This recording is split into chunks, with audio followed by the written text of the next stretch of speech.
Hello guys, അസ്സലാമു അലൈക്കും. അപ്പോൾ എൻ്റെ എല്ലാ പ്രിയ കൂട്ടുകാർക്കും നബിദിന ഓണ ആശംസകൾ. അപ്പോൾ നമുക്ക് ഇന്നലെ നബിദിനമൊക്കെ നല്ല അടിപൊളിയായി കഴിഞ്ഞു. നമ്മൾ നല്ല പള്ളിയിൽ നിന്ന് നല്ല അടിപൊളി നെയ്ച്ചോറും നല്ല പള്ളിക്കറിയൊക്കെ കൂട്ടി അടിപൊളി ബീഫ്. അത് നമ്മൾ വീട്ടിൽ എത്ര ഉണ്ടാക്കിയാലും നടക്കൂല, അത്രയും ടേസ്റ്റ് കിട്ടൂല. എന്തായാലും അടിപൊളിയായിരുന്നു. അപ്പം നമുക്ക് ഓണമല്ലേ, അപ്പം പച്ചക്കറിയൊക്കെ എടുത്ത് ഫ്രിഡ്ജിൽ നിന്ന് പുറത്തൊക്കെ എടുത്ത് വെച്ചു.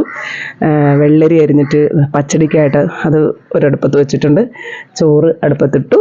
പിന്നെ അതാ രാവിലത്തേക്ക് നമുക്ക് ബ്രേക്ക്ഫാസ്റ്റ് ദോശയും. എന്താ ഇസുകുട്ടി ഇവിടെ നിൽപ്പുണ്ട്, നമ്മുടെ ഇസുമോൾ. ഹായ് പറ. ഹായ്. ചോദിക്കും എല്ലാവർക്കും സുഖമാണോന്ന് ചോദിക്കും. എല്ലാവർക്കും സുഖാണോ?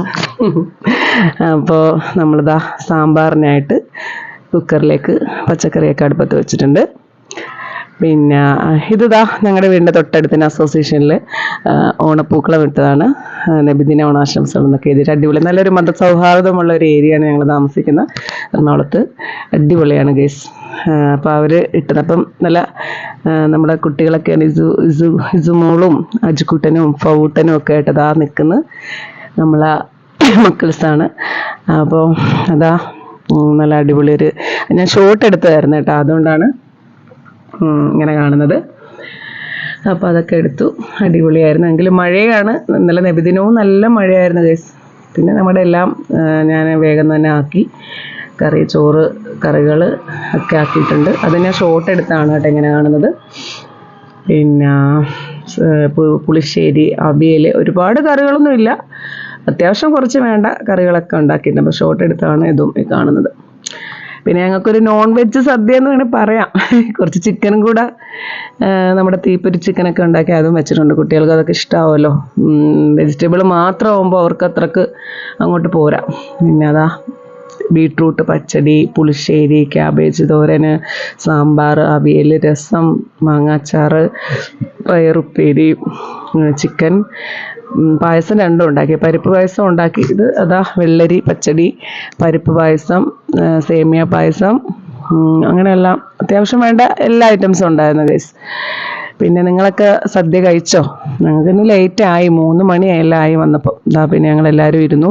ഇന്നൊരു ഇക്കാടെ ഒരു ഫ്രണ്ട് ഉണ്ടായിരുന്നു ഗസ്റ്റായിട്ട്. അപ്പം വൈഫ് വരാൻ പറ്റിയില്ല, സുഖമില്ലാത്തതുകൊണ്ട്, നൗഷി. അപ്പോൾ ഞാൻ വിളമ്പാൻ തുടങ്ങി. ആദ്യം ഉപ്പ്, പിന്നെ ബീട്രൂട്ട് പച്ചടി, വെള്ളരി പച്ചടി, 2 തരം അച്ചാർ, വെളുത്തുള്ളി അച്ചാർ, മാങ്ങ അച്ചാർ, പിന്നെ അടുത്ത ക്യാബേജ് തോരൻ, പയറുപ്പേരി, പഴം. എനിക്ക് വെക്കേണ്ടതൊന്നും കറക്റ്റായിട്ടൊന്നും അറിയില്ല കേട്ടാ, എങ്ങനെയൊക്കെയോ വെക്കുന്നുണ്ട്. പിന്നെ നമ്മുടെ ശർക്കര വരട്ടി, ചിപ്സ്, അവിയൽ, മുളക് പൊരിച്ചത്, മറ്റേ തൈര് മുളക്, പപ്പടം. പിന്നെന്താ ചോറ് വിളമ്പാൻ പോകാം കേട്ടോ. സാമ്പാർ രസമൊക്കെ ഇങ്ങനെ ഇല വിരിച്ചപ്പോഴത്തേക്ക് എല്ലാം കൂടെ ടേബിളിൽ വെക്കാൻ സ്ഥലമില്ല. അതുകൊണ്ട് പിന്നെ എടുത്തോണ്ട് ഇങ്ങനെ വരിക. പിന്നെ അതാ ലാസ്റ്റ് ചിക്കനും വെച്ചിട്ടുണ്ട്. പിന്നെ കൊള്ളായിരുന്നു, നല്ല അടിപൊളി ടേസ്റ്റ് ആയിരുന്നു എന്ന് എല്ലാവരും പറഞ്ഞു. ഞാനല്ലല്ലോ പറയണ്ടേ, ഞാൻ ഉണ്ടാക്കിയത് അല്ലേ സുകുട്ടി? എങ്ങനെ ഉണ്ടായിരുന്നു നമ്മുടെ സദ്യ? നല്ല അടിപൊളി. ഏറ്റവും ഇഷ്ടപ്പെട്ട ഏതായിരുന്നു? രസം. പിന്നെ ചിക്കന്. അവള് പിന്നെ ചിക്കൻ്റെ ആളാ. സാമ്പാർ എല്ലാം നല്ലായിരുന്നു. Thank you. അങ്ങനെ അതാ ചോറൊക്കെ വിളമ്പി. നമ്മളെ ഗസ്റ്റിനുള്ളതാണ് ആദ്യം വിളമ്പിയത്. പഴം, പപ്പടം ഒക്കെ വെച്ചു, നല്ല അടിപൊളിയായിട്ട് വെച്ചു. പിന്നെ എനിക്ക് ഈ സദ്യയൊക്കെ കുറച്ച് ചോറൊക്കെ ഞാൻ കഴിച്ചിട്ടുള്ളൂ. അത് കഴിഞ്ഞിട്ട് നമുക്ക് പപ്പടവും പഴവും പായസമൊക്കെ കൂടെ ഒന്നിച്ചങ്ങോട്ട് കുഴച്ച് വിരവിയിട്ട് ഇങ്ങനെ കഴിച്ചു ഗൈസ്. എന്താ ടേസ്റ്റ് ആയിരുന്നു. എനിക്ക് അതാണ് സദ്യയിൽ ഏറ്റവും